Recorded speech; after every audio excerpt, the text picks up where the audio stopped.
In today's video, we're going to do a deep dive on indoctrination theory in Mass Effect 3. We'll be taking a look at the evidence, as well as some new details uncovered in Mass Effect Legendary Edition and the trailer for the next Mass Effect game. As we walk through the evidence, I'm going to be playing the role of devil's advocate, or even a lawyer, which is why I suited up for this video. If I think of a plausible counterpoint to any of the arguments put forth by indoctrination theorists, then I'll be throwing those out for you to consider. And if I don't have a meaningful rebuttal, and I feel the evidence is compelling, I'll say that as well. My goal for this video is to give you, the viewer, a better understanding of indoctrination theory so that you can make a decision for yourself about how you feel about it. What's up, everyone? Big Dan here. Before we begin, you should know I have over 100 Mass Effect Trilogy videos on my channel, including hidden scenes, rare choices, lore videos, and guides. So if you want to see more Mass Effect, hit that subscribe button and turn on notifications so you don't miss any new videos. Also, I've put links in the description to my PC gaming setup, so if you're looking for some new gear for yourself, you can check that out. I particularly like this SanDisk SSD drive where I store a lot of my video games. It runs them flawlessly without needing to take up all my internal hard drive space. But I've rambled on long enough. Without further ado, let's dive right in. Indoctrination theory states that the ending sequence we see in the final 20 minutes or so of Mass Effect 3 is only happening in Shepard's head. The turning point is when Shepard is hit with Harbinger's beam and goes unconscious. Everything after that is a dream, with the Reapers attempting to indoctrinate Shepard. The choices you make during this dream can either see Shepard succumbing to indoctrination or overcoming it. The conversation with the Illusive Man and Anderson represents two states of mind for Shepard. On one hand, we have the Illusive Man, representing indoctrination and the Reaper's will, while Anderson represents resistance to the Reapers and freedom. Meanwhile, the Catalyst or Star Child is actually an embodiment of Harbinger, trying to trick Shepard and indoctrinate him. He speaks positively of the control and synthesis solutions, which would both benefit the Reapers and discourages destroy by arguing technology organics rely on would be wiped out by the Crucible, which may even be an outright lie. We cannot trust the Catalyst as it speaks for the Reapers and has its own goals apart from Shepard. If you buy into the Reapers' BS by choosing synthesis or control, then Shepard is fully indoctrinated. But if you choose the destroy ending, then Shepard's mind remains his own. Before I go any further, it is worth mentioning that this is a fan theory, and one that BioWare has publicly said they did not intentionally create. In a recent interview with The Gamer, BioWare writer Chris Hepler, who's credited for his work on Mass Effect 2 and 3, stated, "The indoctrination theory is a really interesting theory, but it's entirely created by the fans. While we made some of the ending a little trippy because Shepard is a breath away from dying, and it's entirely possible there's some subconscious power to the kid's words, we never had the sort of meetings you'd need to have to properly seed it through the game. We weren't that smart. By all means, make mods and write fanfic about it, and enjoy whatever floats your boat, because it's a cool way to interpret the game. But it wasn't our intention. We didn't write that." Hey Chris, let me ask you a question. What'd you write in Mass Effect 3? Did you write the ending? Or just a couple of side quests? This sounds like something an indoctrinated person would say. Go f*** yourself, buddy. I'm trying to spin a yarn over here. I'm totally kidding. I don't really mean go f*** yourself. You're probably a really nice guy, Chris. But I do think it's funny that despite all of these responses from BioWare, it hasn't killed off the indoctrination theory, and there are a lot of people who still believe in it. Now that we have an overview of indoctrination theory, let's take a look at the evidence that supporters of the theory use to bolster their case. Exhibit A. Shepard's position after the blast doesn't make any sense. When Shepard is caught in the blast of Harbinger's big-ass laser beam, the explosion knocks him backwards and he goes unconscious. However, when he wakes up, he is considerably closer to the Citadel beam. Now, this could be chopped up to a gameplay contrivance. BioWare knew the player wouldn't have the patience to slow walk for very long, so they moved Shepard closer to the beam to shorten this gameplay section. It's still an inconsistency, however, so was BioWare's intention just to make things less tedious from a gameplay standpoint, or were they suggesting something else? Exhibit B. Shepard's armor changes. Another strange detail from this part of the game is that Shepard's armor completely changes after getting hit by the beam, and it doesn't simply take damage, it looks like a different set of armor entirely. Even if you wear a customized armor set, or one of the special ones like Blood Dragon armor, After the blast, Shepard will be wearing this busted up, dark bluish purple set that looks nothing like we've seen him wear before. Now it's possible BioWare wanted to show Shepard in badly damaged armor for the ending, so instead of creating damage effects to apply to all armor sets in the game, they just created this one and made it so he'd always wear it. But it's still very strange, no? The armor you choose to equip is worn by Shepard throughout all cutscenes and gameplay throughout the entire trilogy, except for this moment. So could this be another clue that this is a dream sequence? Exhibit C. Why would Harbinger leave Earth? Right as Shepard regains consciousness, we see a glimpse of Harbinger taking off and leaving Earth. We know that getting to the Citadel beam is the best chance that we have of defeating the Reapers. It's essential to get the Citadel arms open so that Hackett's team can dock the Crucible.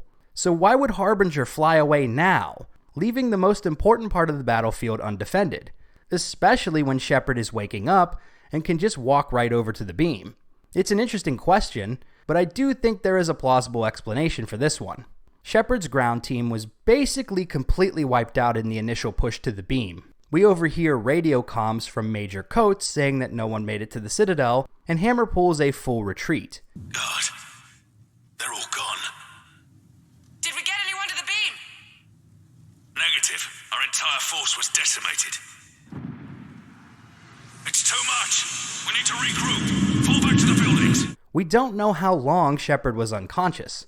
I believe that, seeing the battlefield was completely vacated, Harbinger left Earth to rejoin the battle in orbit.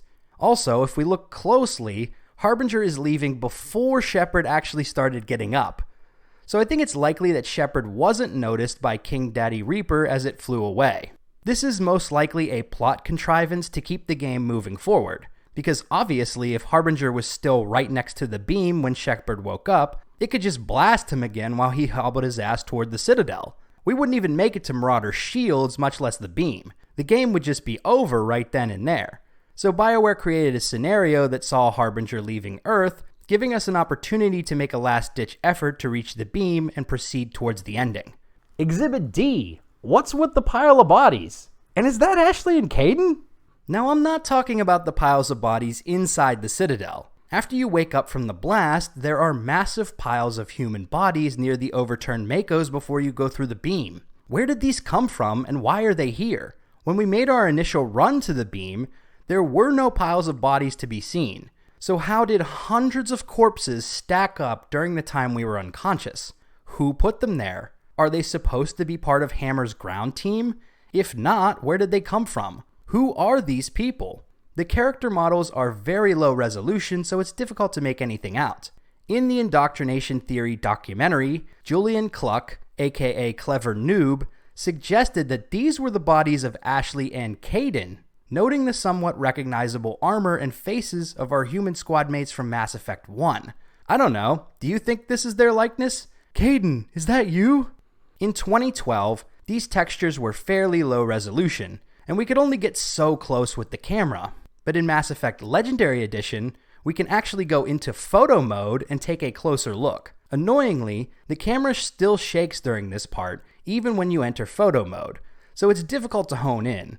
But I was able to get some screen grabs of the bodies. It is interesting that many of them are wearing Phoenix armor, Ashley's famous armor set from the first game. None of the soldiers we've seen in London had this armor. They all wear dark blue Alliance armor, similar to what Ashley and James wear in Mass Effect 3, so at least some of these bodies aren't part of Team Hammer.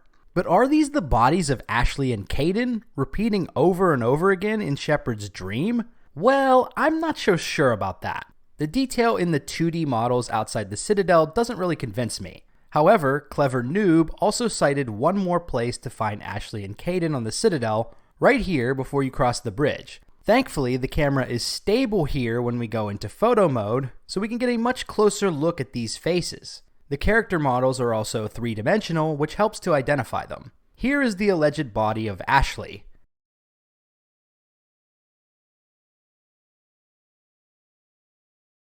And here is alleged Kaidan.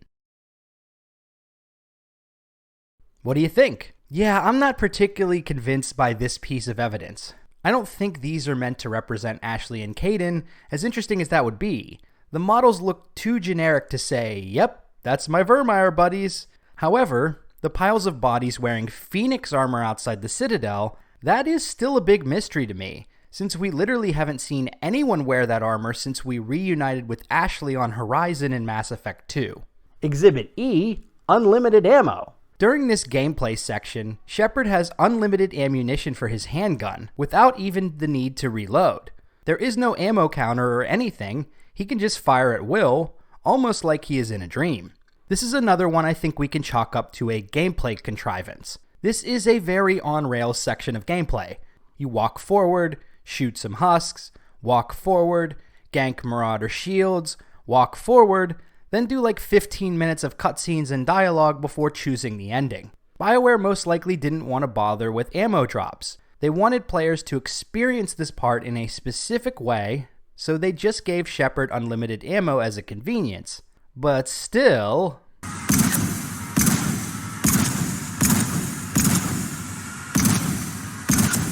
Exhibit F, Anderson inconsistencies on the Citadel. Once we hit that beam and land inside the Citadel, we get a communication from Anderson. He tells us that he came in after us and ended up in a completely different part of the station. If you look around while still on the ground, Anderson is nowhere to be seen, yet he manages to sneak into the beam only moments after us. The beam brings us into a warp chamber right here. Are there more than one of these chambers? It seems odd that Anderson wouldn't end up in the same room as Shepard, but let's just roll with it for a minute. Anderson says he's in a dark hallway that reminds him of Shepard's descriptions of the Collector base. It's a similar scene to what we, the player, are seeing here, but it's not the same room because we cannot see Anderson. Here's where things start to get really strange though. As we approach the Citadel Command Center, there is only one entrance to the room where we find the control panel. We proceed across the bridge and up through the entrance onto the platform. Anderson must have come through here to get to the command center. There aren't any other visible entrances to the room, so where did he come from? We never saw him or bumped into him. He also got way ahead of us despite saying he followed Shepard into the beam. So how on earth did Anderson come in after Shepard, get ahead of us, and cross the bridge to the control room while remaining unseen to us the entire time? It doesn't make much sense, especially when you take the time to look around the Citadel. Anderson says the place is shifting and moving. Whoa, Anderson? One of the walls here just realigned itself. The place is shifting, changing. But you'd think we'd be able to see these shifts and perhaps another bridge or entrance to the command center. But all we see are some of these power panels moving. There aren't any other hallways or rooms or bridges. There really isn't a plausible explanation for this stuff in-game other than just lackluster writing to create these inconsistencies. Speaking of inconsistencies, let's talk about Exhibit G. This is a different Citadel command center. At the end of Mass Effect 1, we opened the Citadel arms by inputting Vigil's data file into the Citadel control panel. This panel was located in the Citadel Tower on the Presidium, a room which also served as the meeting place for the Council. Yet the room we enter at the end of Mass Effect 3 looks nothing like the Citadel Tower. How could this be? This part of the Citadel did take damage during Sovereign's attack in Mass Effect 1, but it was rebuilt and looks largely the same during Mass Effect 3. We meet with the Council in that room shortly after the Mars Archives mission at the beginning of the game. So are there multiple control panels throughout the Citadel with the capability to open the station arms? I thought the one we interacted with in Mass Effect 1 was the Master Control Panel. It seems odd that there would be multiple Master Control Panels. I honestly don't know how to feel about this one. You be the judge. Exhibit H, how is the Illusive Man suddenly so powerful? During this scene, the Illusive Man displays incredible power. He can manipulate both Shepard and Anderson, even to the point of forcing Shepard to shoot the Admiral. He also shows off some biotic powers we had never seen him use before. Is this all explained by his recent Reaper implants? Saren was also implanted with Reaper technology, but he couldn't exert anywhere near this kind of power. The Indoctrination Theory claims that Anderson and the Illusive Man are representing two warring states within Shepard's mind during this scene. Anderson represents the will to resist indoctrination, while the Illusive Man seeks to convince Shepard to give in. If this is all happening in Shepard's mind, then the Illusive Man's expanded powers would make more sense because it's just a dream. But in the real world, how is he capable of doing the things he does in this scene? He's able to manipulate both Shepard and Anderson, making it so they cannot control their own bodies. It's similar to the stasis biotic power, but has an important difference. Stasis freezes its victims in a biotic field so they cannot move, but that's not what the Illusive Man is doing here. He's literally manipulating Anderson and Shepard's limbs. Cerberus had conducted successful research on Horizon to control husks, but Anderson and Shepard aren't husks. They also aren't indoctrinated. How can he just control them at will like this? I honestly don't have a rebuttal for this one. Exhibit I. Growling sounds equals indoctrination attempts? You may have noticed some strange growling noises during the conversation with the Illusive Man. I underestimated you, Shepard. According to Indoctrination Theory, these sounds signify the Reaper's failed attempts to indoctrinate Shepard. This growling sound is referenced during the Mass Effect Retribution novel written by Drew Karpyshyn. A Cerberus operative named Paul Grayson was implanted with Reaper technology and became indoctrinated. The book describes a growling sound in moments when Grayson was able to temporarily break free from indoctrination. It's difficult to compare descriptions in a novel to sounds in a video game, so this evidence seems circumstantial at best. Also, Grayson was indoctrinated by the Reapers, but Shepard is not, at least not at this moment. So the comparison doesn't quite line up to prove this sound signifies a failed indoctrination attempt. It's equally likely it was just meant to provide creepy ambiance, so I wouldn't necessarily read too much into it. But where else do we hear these Reaper growling sounds in Mass Effect 3? We hear them during Shepard's many dream sequences throughout the game. Exhibit J. The Reapers tried to indoctrinate Shepard while he slept. After the opening mission on Earth, where Shepard watches an Alliance shuttle carrying a young boy get shot down by Reapers, the commander is plagued by nightmares that prominently feature the boy. During these dreams, we see and hear subtle clues that suggest the Reapers were attempting to indoctrinate Shepard. Or are we? But before we get into that, how would this even be possible? There aren't any Reaper artifacts on the Normandy, so it doesn't seem like they would have a way to exert control over Shepard. However, Shepard did recently come into contact with a massive Reaper artifact, Object Rho, during the Arrival DLC in Mass Effect 2. Harbinger even communicated with Shepard via this artifact, implanting thoughts into his mind directly. Your galaxy is in sight. Your final days are at hand. Is it possible that Shepard suffered some lingering effects from coming into contact with this artifact? Indoctrination is a finicky thing in the Mass Effect trilogy. Some characters seem to succumb very quickly, like Amanda Kenson and her team, while others may be unaffected for years until they eventually break down. A good example is Rana Thanoptis, who was indoctrinated by Sovereign in Mass Effect 1, but didn't take action on behalf of the Reapers until several years later, when she killed a group of high-ranking Asari military operatives in Mass Effect 3. Another point often brought up by indoctrination theorists is the Rachni's descriptions of their own indoctrination, as told by the Rachni Queen in Mass Effect 1. I do not know what happened in the war. We only heard discordance, songs the color of oily shadows. During Shepard's dreams, we see strange oily shadows and hear ambient noises which may be described as the sounds of oily shadows.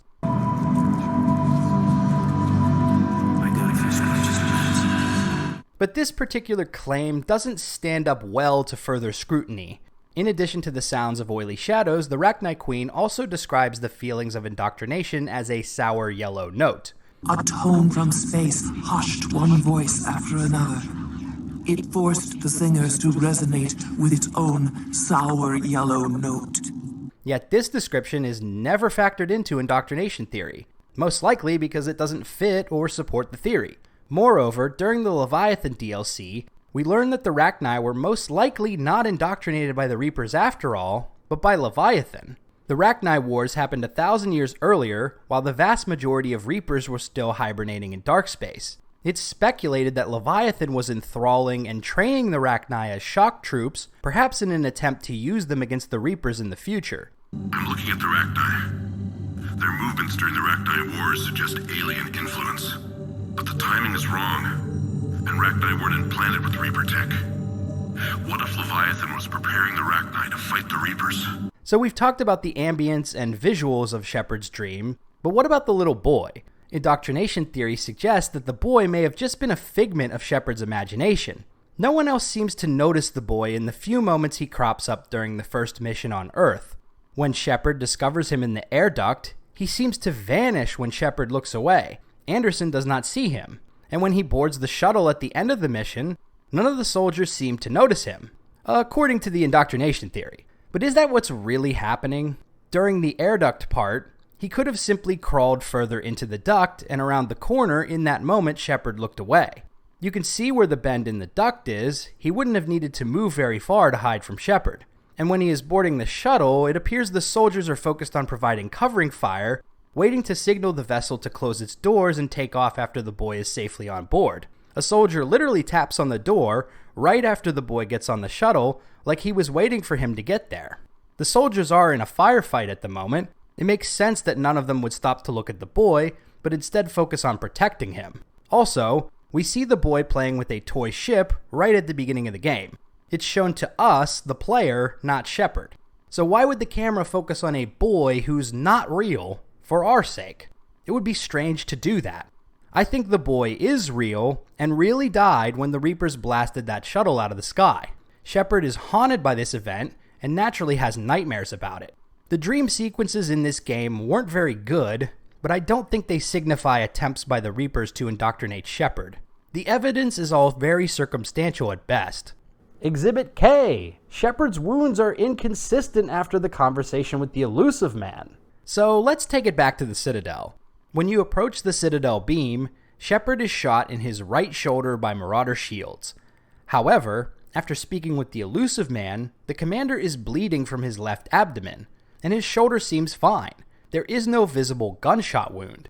In fact, he never seems to show any kind of damage from the Marauder shield's gunshot. But after speaking to the Illusive Man, he has a mysterious wound in his left abdomen. He's actually injured in the exact same place that Anderson was when the commander shot him. How did he get this wound? The camera even focuses on Shepard's bloody hand, and the commander seems surprised to find out he's bleeding from this spot.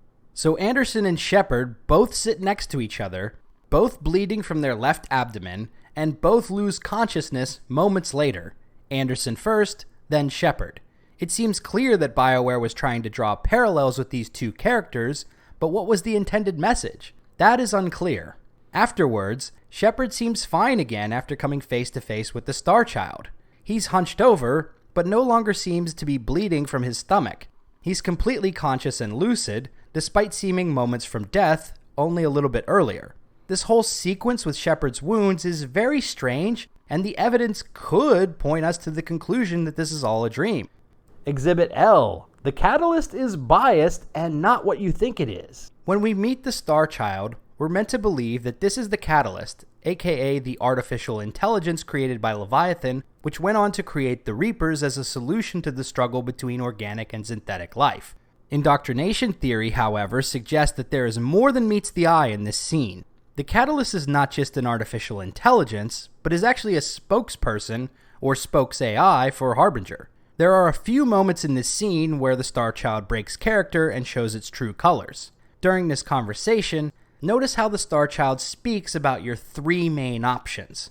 He is very discouraging of destroy, emphasizing how it will lead to indiscriminate destruction of advanced technology, including Edie, the Geth, and Shepard himself. But be warned, others will be destroyed as well. The Crucible will not discriminate. All synthetics will be targeted. Even you are partly synthetic. Also, notice how the Star Child speaks about the Illusive Man. The Illusive Man was right after all. Yes, but he could never have taken control, because we already controlled him. We already controlled him. By we, do you mean the Reapers? Because he was indoctrinated after all. The Catalyst is somewhat reluctant and dispassionate about the control option, but speaks very positively about synthesis. If Shepard says he's reluctant to make that change, the Catalyst reacts in what sounds like irritation. You're asking me to change everything. Everyone. I can't make that decision. I won't. Why not? Synthetics are already part of you.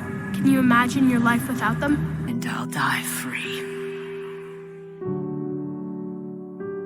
So be it. So is the Catalyst really what it seems? Or is it actually the voice of Harbinger? And finally, Exhibit M.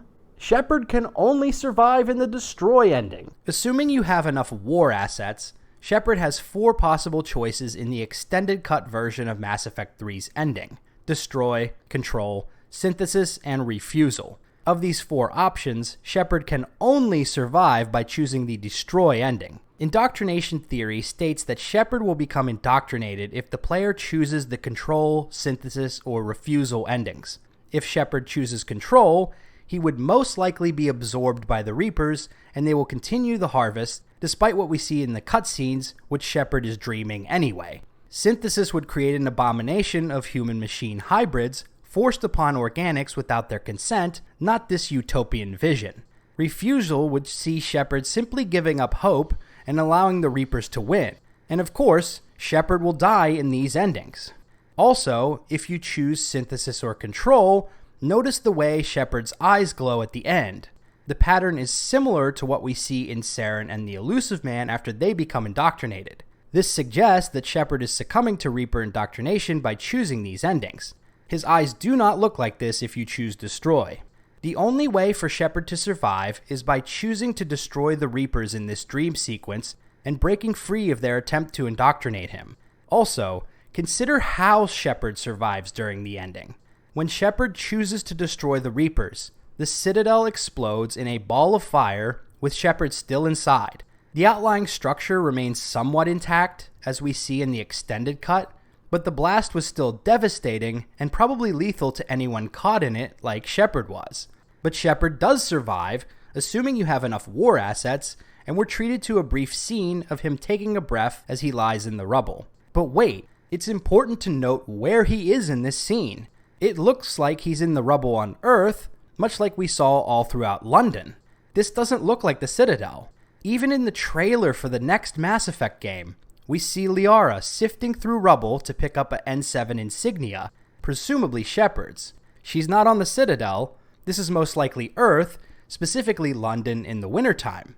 So how did Shepard survive the explosion on the Citadel, as well as re-entry into Earth's atmosphere, which should have incinerated him, and land on the ground safely without any kind of suit or protection? Did he magically make a return trip through the Citadel beam? Because it looked like that was a one-way method of transportation. Shepard died in only a few seconds at the beginning of Mass Effect 2 when he was jettisoned into space and his suit was compromised. So how did he get back to Earth safely? Unless he never left Earth to begin with. If Shepard never made it to the beam, and the final moments of this game were all a dream, then this shot is the moment when Shepard woke up and broke free of Harbinger's attempt to indoctrinate him. Damn, dude. Now, some of the evidence for indoctrination theory is pretty compelling, and if it's true, this would be a mind-blowing ending. But there is one thing, a pretty big thing to be honest, that is still bothering me. If the endgame events were all a dream in Shepard's head, then what actually happened? This is where indoctrination theory starts to fall apart for me. If all of this was just in Shepard's mind, then what the fuck actually happened in the real world? I mean the real game world outside of Shepard's head. Y'all know what I mean. If Shepard was just lying there in the rubble in London, then nobody made it to the beam, right? So Hackett's team couldn't dock the Crucible since the Citadel arms would still be closed. This likely means that the Reapers would go on to destroy the Crucible, win the battle for Earth, and eventually harvest all advanced organic life, just as they have in past cycles. Unless we're meant to believe that, assuming you resisted indoctrination by choosing destroy, Shepard can get back up and go to the beam for real, off-screen, after the credits roll. That's a tough pill to swallow.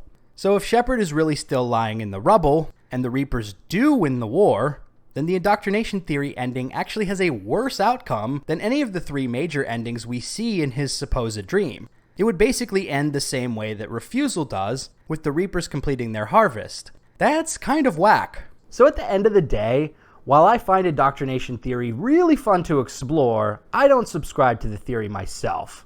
I just don't find there to be quite enough compelling evidence to buy into it. I think the endings we see in the Citadel are the real endings, which is a bummer because they all kind of suck. This is why I typically wait to play the Citadel DLC party after finishing Priority Earth, because I don't want the whole experience to end on a sour yellow note. Indoctrination theory is a very interesting fan theory, born out of disappointment and disbelief that BioWare could end a beloved trilogy in such a catastrophically unsatisfying way. This hidden meaning was not intended by BioWare, and some of the writers of Mass Effect 3 have dismissed those claims. But if you want to accept Indoctrination Theory as your headcanon, then by all means, do what makes you happy. Because hey, maybe I'm indoctrinated too after all. So there you have it, Indoctrination Theory revisited in Mass Effect Legendary Edition. If you like this video, be sure to subscribe to Big Dan Gaming for more Mass Effect and RPG videos. I'm also on Instagram, so go follow me at Big Dan Gaming. Until next time, this has been Big Dan. I should go.